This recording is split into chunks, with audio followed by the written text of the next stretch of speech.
shall we say, shenanigan-filled. Shenanigan is one of my favorite words, and it always makes me think of Susan Andrews, who's a retired school psychologist and has firmly established herself as the inspired by Austen Mary Jesper with her humorous Camp Jane modern series. Camp Jane, of course, the lush Austen-themed Regency resort, Austen characters are played out by a diverse cast from all over the world. In Camp Jane Book 3, Follies of Family, the role players' parents have arrived, but a storm has cut off the resort from both staff and electricity, so there is some angst, because nobody can recharge their phone. So the guests must volunteer their skills in a more rustic Regency style than Janeites usually imagine. Today we will hear vignettes from two plot moments. The first, where Lizzie and Darcy have discovered that their parents know one another, or knew one another, just before Darcy's birth, raising pressing questions for our dear couple's budding romance. The second scene, Brandon and Farrar's widowed parents, feisty Sergeant Brandon of Detroit and his nurse, Fiona Farrars of Gretna Green, square off in the infirmary over the sergeant's injured knee. Sue, you're up. Howdy. Everybody can hear me? Am I heard? Okay. You're heard. Okay. You're just seeking affirmation again. Yes, I'm here. Alrighty, let's roll. Well, our Edward Ferrars is no Dan Stevens, that's for sure. Maggie Argyle, in her Lizzie Bennet role, and Will Darcy's mom, sat on the Pemberley Terrace, peeling potatoes and looking out on the lawn where the resort's Edward Ferrars was chopping logs. But while the handsome Dan Stevens wood-chopping perspiration in the movie Edward had implied a sexy come hither, Resort Edward's profuse sweating shouted an urgent run away, since the man's epic gushing had twice caused the axe to fly from his hands altogether. Also, the pale blob of belly that flashed beneath this Edward's open shirt was not suggestive of pent-up sexual power, so much as biscuit dough yearning to break free of its cardboard container. No, not Dan Stevens, Mrs. Darcy agreed with a small smile. Just then, Maggie's phone buzzed. It was from her bestie, Henry Tilney, and she stepped inside to take the call. Lizzie, I have an announcement. I think I hate the Regency. Oh, that's sad, and it speaks so well of you.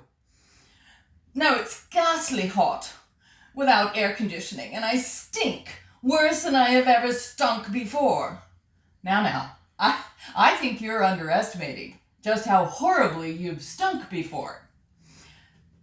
And I'm so bored. Are you doing anything interesting? I'm desperate. But I don't want to work. It's too hot. Well, I'm peeling potatoes with Darcy's mom. Oh, huzzah! Entertainment at last. Ask her about your father. If she, knew your father in the biblical sense. I will not. Oh, bollocks. By all accounts, her marriage to Darcy Sr. was directly after her friendship with your father, and bouncing baby Darcy arrived scant months later. Questions are inevitable when one leaves one man and takes up with the next one within one lady cycle. Lady cycle, Henry? Really? Oh, surely your mother has spoken about them. My mom often went on and on about them. I could have her speak to you if you wish. No, thanks. No, thanks. I've read pamphlets. I'm just going to let the woman talk, okay? Goodbye. No. Leave your phone on so I can hear. I'm saving my battery for something important. Well, discovering a long-lost brother sounds dashed important to me. Right underneath your own lips, too. Goodbye, Henry. Wait, no. Now you Yanks can speak to anyone about anything. Once you establish common ground, I've heard you do it, Lizzie. Just say, golly, Mrs. D, ovulating sure is fun, isn't it? Maggie turned off her notifications and repocketed her phone. She wanted the information desperately, but was determined to get it her own way. Meanwhile, in the infirmary, Colonel Brandon's father, retired Sergeant Brandon, was resisting medical advice from his de facto nurse, Fiona Ferrars. In the hallway, Colonel Brandon apologized for his father's obstinance. "I am so sorry you have to deal with that old dragon, Miss Fiona." Oh, your father's no dragon, Colonel. We all have to resist the indignities of aging in our own way, especially when ordered around by you children that we once put in nappies. Rail against the dying of the light, is that it? Something like that, perhaps.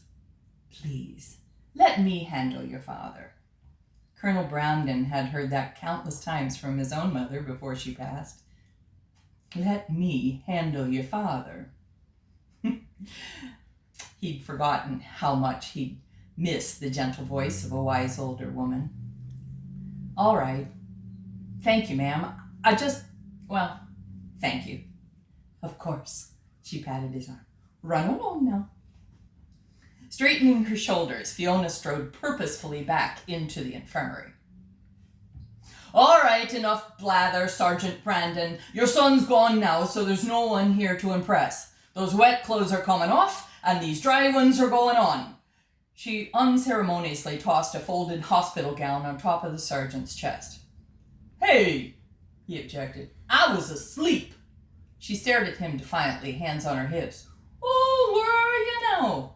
So I suppose it was a wee mouse that crept in after I left, took your kerchief and coat off and folded them both right there on the chair. Almost, he amended sulkily. I was almost asleep. Sure you were. She took a breath and her voice mellowed. Come on, Sergeant, sit up. You've made a good start. Let's get the waistcoat and shirt too. Grumbling, the senior Brandon sat on the edge of the bed and slowly removed his vest and white shirt before demanding the undershirt as well. Never saw the like, harassing folks in a hospital bed. Y'all medical people ought to be ashamed. Fiona silently went about her work, handing him a towel. I know, Sergeant, it's shameful. Dry off and let's get that gown on you before you catch a chill. Y'all are taking care of grown people, you know, not children. Y'all harass and provoke people for no reason. That we do, Sergeant, and just for the pleasure of it too. Let's get those socks off. In this manner, the gentleman was divested of his wet clothing, except for his breeches, without the necessity of ever having stated his approval of any of it. Fiona sat on the rolling stool and pushed back her hair, repinning it with a familiar gesture that the sergeant was beginning to find quite charming. As she smiled and leaned forward to tuck another pillow under his head, he felt a rush of blood that had nothing whatsoever to do with his sore knee. Sergeant, she asked thoughtfully, what sort of training instructor were you in your army days? Were you hard on your trainees? Yes, ma'am, I was firm and I make no apologies. If mistakes are made in my trade, ma'am, missions won't be completed and worse yet, lives can be lost. Oh, I see. I don't imagine they appreciated your firmness at the time, though. He chuckled. No, ma'am. And I didn't appreciate my drill sergeant until later in life. Early on, well, let's just say I had plenty of unkind thoughts about the man. Fiona spoke carefully. Small mistakes can cost lives in my trade too, Sergeant. If a wound, like yours for example, is not properly tended, an infection sets in, limbs, even lives can be lost. So I hope you won't have unkind thoughts about me when I insist that you complete your mission. She pointed toward his breeches. They have to come off, and whatever's underneath them too. Oh, that's nonsense. Needless harassment. Now that sounds a bit unkind, Sergeant. She looked at him steadily. He huffed out an irritated breath. Well, can a man have a bit of privacy when he takes down his drawers, or is that too much to ask? No trouble at all. I'll step behind this curtain. You do what needs must. She rose swiftly and did so before he could change his mind.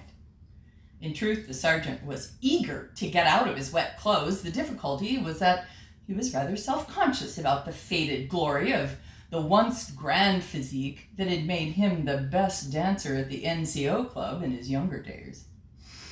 And he certainly didn't want to be seen at disadvantage by this attractive nurse.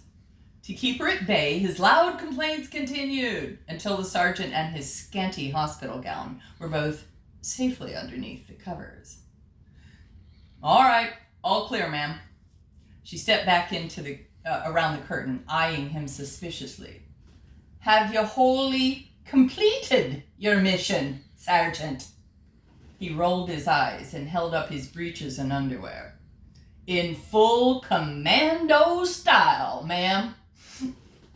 At this she could not help but laugh, and the sergeant soon joined her. In fact, all was so cheery in the infirmary when the younger Brandon returned that if a wink did pass between his father and Miss Fiona, the colonel was far too stunned to notice.